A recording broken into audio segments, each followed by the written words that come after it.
Hey guys, my name is Jaslyn Harris, founder of MyMovesMoveU LLC, and I am here with two great, amazing African American men here to discuss mental health. I want to thank them for being here, as this has been a calling on my life to address mental health in our communities. And this year, as we're starting New Year's, I want to focus on Black men and mental health within our communities. So first, I wanted to give an opportunity for them to introduce themselves. My name is Kadeem from New York. My name is Josh. I do locations work. I'm from Atlanta. All right. And I'm just so grateful to have them here to just be a part of the conversation. And my goal is just to make sure that people across our communities understand that mental health has been a big aspect in our lives, not only throughout our lives, but it's become a really big issue since the pandemic, and just trying to figure out life here as an African American in the communities. And it is so unspoken or unheard of for us to be proactive about the situation, dealing with our African American men in this society. So my overall goal with this whole thing is to just really make sure people understand that I'm here to listen and I'm here to understand and just get the conversation going so that we can find a solution. All right, so what we're going to do is we're just going to have a conversation and we're going to talk about certain things. I have a handy dandy jar full of questions that I would like you guys to pick out of, and we'll just discuss your thoughts on those. So whoever wants to go first. Kadeem, would you like to go first? I'll go ahead. Okay. And read that for us. What do you identify as success? Okay. Yeah. What do I identify as success? Mm-hmm. In my perspective, I think success is just building a family, having a good foundation, you know what I mean? Taking care of home, having a good job, and just, fulfilling whatever it is, the dreams that you desire. Okay. You know what I mean? And what do you do about going for those dreams in a society like this? In your definition of success, like how do you go about that on your day-to-day basis? Just being focused on the most important thing, like I said, was just family, just being consistent. That's the main thing. A lot of us, I tend to see that a lot of us, it's hard to be consistent with the things we got going on because it's a whole bunch of stuff around us that's, distracting us. But, just being consistent when it comes to be, your job or just the communication with people around you, and that kind of thing like that. What kind of things do you think are distractions for people like us in the community when it comes to success? Ego, social media, Social media is a big one. Yeah. A lot of the propaganda that's going on the news, things like that. Mm-hmm. Yeah, that's a big distraction. Yeah. Yeah. What do you think about that question as far as what success means to you, and do you have any thoughts as far as how it compares to success in the eye of our overall society compared to what you might think it means to you personally?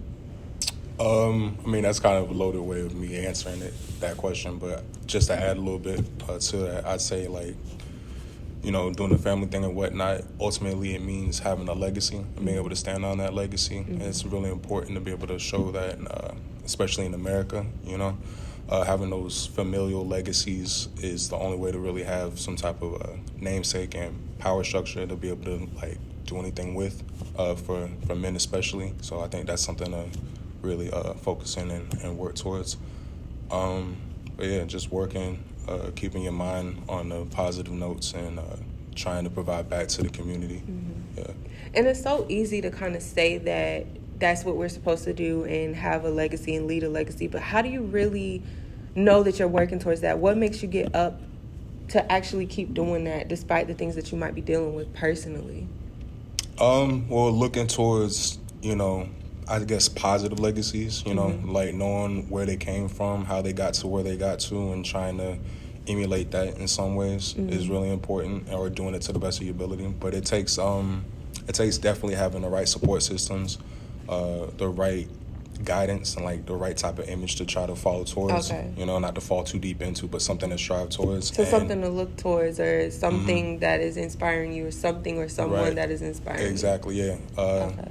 And something of substance to strive towards and follow to, because I think, a lot of us tend to get caught up with a lot of cheap images and cheap thrills and whatnot as far as what is a standard to follow as far as success is concerned. But, you know, we got a lot of local successes. We got people that you could probably, you know, meet in your neighborhood and whatnot that have been around for years that you could talk to and emulate, that have been doing positive things, and I think that's a good place too. Okay. Yeah. That's good.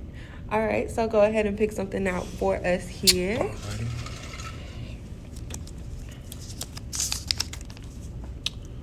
Do you believe women truly care about the mental well-being of black men? Yeah. I know that can be a touchy topic, so what are y'all's thoughts on that, Josh?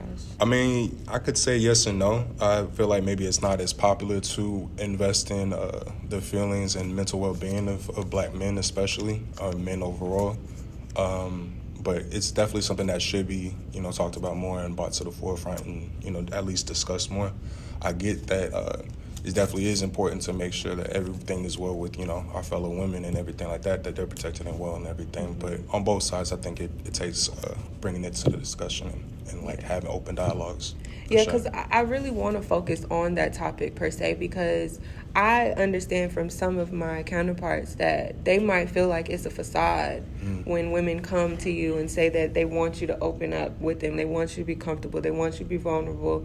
They really, truly do care about your mental health. And then those people have said once they feel like they had an opportunity to open up, that necessarily wasn't the case, or they backed out, or they saw it as weak or something like of that sort. So how does that affect you as far as you being able to be vulnerable with someone? Not necessarily coming from a relationship perspective, like, yes, that too, but how do you know, or how do you feel confident, or even work towards being confident in realizing that a woman might actually care about your well-being?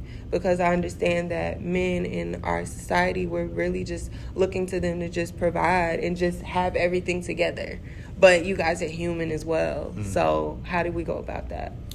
I think, well, first of all, I'm going to say, you know, us black men, I think we share a lot of similarities in the way we react to our women in our lives when it comes to them caring about our well-being, or, you know, just, you know, concerned about the black men and their feelings and stuff like that. We like to, like, shut down when it comes to things like that. And a lot of us grow up with, you know, single-parent homes and things like that. So, you know, I think it's just it's a thing that I feel like, you know, it just need to be a balance between the both, you know what I mean? So it just has to be something that we just kind of emphasize on the communication when it comes to, you know, black men and black women, and learning how to coincide with each other. And it actually feeling genuine. Yeah, actually feeling genuine, you know what I mean? Because like you said, you know, you could say, oh, you know, you care about the black man, mental health, and all that kind of stuff. And then when, you know, things come to the forefront, and you know, you speak on whatever it is, you looked at as weak. You know what I'm saying? So. And that's definitely what I want to talk about, as far as the ideal of someone appearing weak just by opening up to their feelings and things like that. Because I think that has continued to create a barrier in our communication for sure. Yeah, so cool. Well, thank you. We're going to take a quick break, and we're going to get back on the conversation.